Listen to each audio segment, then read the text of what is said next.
Hollywood gasped in shock when Suzanne Pleshette tore up her fairy tale vows only 6 months after walking down the aisle. The news struck front pages like a thunderbolt because everything had looked picture perfect just days earlier. There was no affair, no leaked scandal, not even a public fight, yet the marriage was gone in a flash. Fans demanded to know what secret storm could force such a fast escape. The mystery deepened on June 29, 1964, when Pleshette marched into the Santa Monica courthouse and signed away her storybook love. In neat type, she wrote 2 ice-cold words, mental cruelty, then slipped out without another sentence. Lawyers often use that phrase when clients wanted privacy, but here it felt like a hidden alarm bell. Reporters crowded the steps searching for clues, yet the actress vanished behind dark glasses. Her silence only fanned the flames. Troy Donahue, her handsome groom, offered one lazy line to a late-year newspaper, saying there was nothing to discuss. That shrug poured gasoline on gossip because Hollywood had poured money into their shining images. Movie magazines had plastered their wedding photos everywhere, calling them the golden couple of a new age. Now the same magazine sprinted to find cracks in the dream. Every set rumor, every half-heard conversation became fresh fuel for wild theories. Why would 2 rising stars shatter an unbreakable union so soon? At that moment, both actors stood in Hollywood's brightest spotlights. Pleshette was fresh off Alfred Hitchcock's Smash Hit the Birds and had scripts piled high on her desk. I want you to go as quietly as possible. Do not make a sound until I tell you to run. Then run as quickly as you can. Now, does everybody understand? All right, John, you lead the way. That tense movie line suddenly echoed her own life, warning her to flee danger before it exploded. Donahue, meanwhile, glowed on theater posters for Warner Brothers as the perfect romantic lead. I just heard yesterday that you were coming home. I couldn't believe it about your father. I'm sorry, Susan. On screen, he was warm and gentle. Yet friends said the real man battled enormous pressure and often sank into silence when the lights went dark. People called him the faces of the new Hollywood. Carefree smiles, bright futures, endless promise. So their lightning split did not just break 2 hearts. It shattered the high-priced image studio bosses painted with care. Behind closed doors, the gap widened only weeks after vows. Pleshette was bold, outspoken, and fearless about her needs, a woman who checked every detail of her world. Donahue was shy, often distant, needing long stretches alone to fight the stress that fame piled on. That mix created sparks, but not the good kind. Public photo calls soon turned painful. Cameras caught forced half-smiles, stiff hands, and eyes that never linked. Then tabloids splashed the pictures under screaming headlines. Readers circled every awkward pose and swore the wedding had been staged to pump box office sales. Insiders whispered that Pleshette felt abandoned during marathon shoots, while her new husband skipped premieres and parties. By early June, some believed they were already living in separate hotels, even before the legal filing. Years later, private letters showed Pleshette looking back with raw honesty. She admitted she had raced into marriage without truly knowing the man behind the famous grin, and daily grind proved it. A romance born under studio lights crumbled fast once makeup came off and real life stepped in. Work schedules turned the crack into a canyon. After the Birds, Pleshette booked 3 projects in a row: A Distant Trumpet, Fade as a Hunter, and Young Blood Hawk, each filmed in a different city. She woke before dawn, learned new lines, then flew to talk shows before racing back to set past midnight. Donahue matched her pace, headlining big Warner adventures, greeting screaming fans on both coasts, and posing for endless magazine covers. Some weeks the newlyweds spent only hours together, often inside noisy airports with reporters watching every move. Time apart did not make hearts grow fonder, it froze them. When asked at one press event where her husband was, Pleshette flashed a tight grin and said, "I was going to ask him that." The room laughed, but microphones caught the sharp edge behind the joke. From that moment, every flashbulb felt like a spotlight on trouble. Tabloids ran side-by-side photos judging whether they stood too far apart or held hands long enough, turning normal stress into headline drama. Hollywood's publicity machine never slowed. Studios treated marriages like clever marketing. Wedding bells sold tickets, and breakups could relaunch careers. Agents scrambled to spin the story. But Pleshette and Donahue kept silent, letting the mystery grow into legend. By the time the final decree arrived, the dream was already dust. Yet the tale still sparkles because it shows how fame can twist true love into a short-lived headline. Long after the ink dried, people still whisper about that 6-month hurricane and wonder what secret stayed locked behind those courthouse doors. Everyone thought pairing Suzanne Pleshette with Troy Donahue would stamp them as Hollywood's newest power couple. Yet the plan crashed almost at once. Both stars refused to become glossy products for endless magazine spreads, and their true natures soon pulled them in opposite directions. Pleshette chased deep, demanding roles and often tossed aside easy money parts because she hated being boxed in as a pretty face. Donahue battled the idol label that studios glued on him, fighting to show he offered more than a cool grin and perfect hair. With each step, they marched down different artistic roads, leaving no place where their dreams could meet. They were also young and green, still learning to steer through fame's wild storms.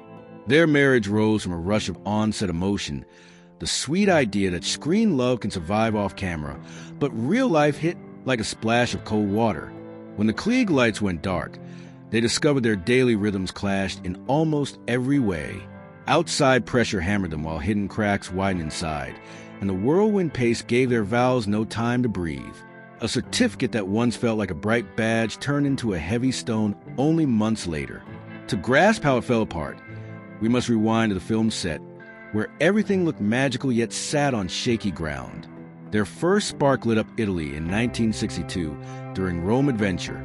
Pleshette played a teacher seeking fresh inspiration in Rome, while Donahue played an American art student soaking in European charm. The gentle tale on screen mirrored their blooming feelings, and soon real kisses followed stage ones. The crew saw money in that chemistry and splashed the pair across posters and interviews, selling them as a love story destined for real wedding bells. Behind-the-scenes photos showed two stars gazing at each other like the ending of a fairy tale, and audiences ate it up. The film scored nicely, so studios rushed to lock them together again in A Distant Trumpet, a Western under director Raoul Walsh, with Pleshette as the officer's wife and Donahue as the brave soldier. This reunion was more than casting. It pushed their private bond into bright public view. Yet every set is a bubble where feelings grow fast and often fool the heart. Scenes are staged, music swells, and romance feels automatic, but away from painted backdrops, true personalities rise. For these two, warm closeness under studio lights could not hide core differences in habits, values, and stress coping. During A Distant Trumpet, they sealed an engagement ring, and the crew even shuffled schedules so they could wed in January 1964. The day was lush and private, but camera lenses still found them smiling under showers of rice. Call it the perfect final scene of their love saga. Years later, Pleshette admitted that on-set emotions explode larger than life and cannot mold a marriage meant to last. Once living together, she and Donahue clashed on future goals, daily schedules, and how each calmed rising pressure. A film set may grow romance, yet it also blurs warning signs that two souls may not fit. Public demand and studio hopes can freeze a couple in place even after the private spark fades, trapping them in a role they no longer believe. When the painted veneer peeled, deeper fractures showed, and they faced a hard fork in the road. Carry on acting happy or break loose and save themselves. They chose freedom, stunning fans, but saving their own sanity before resentment burned hotter. After the split, their careers sped in totally different lanes, proving their inner drives were never the same. They kept silent, skipped joint events, and never shared another screen. Pleshette blasted forward, sharper and stronger, while Donahue slipped into shadows as Hollywood chased fresh faces. Their choice to walk away early taught one clear lesson. Sometimes the bravest move is leaving the stage before the final curtain drops. Just 1 year after a painful breakup, Suzanne Pleshette was already back on screen, stronger and sharper than ever.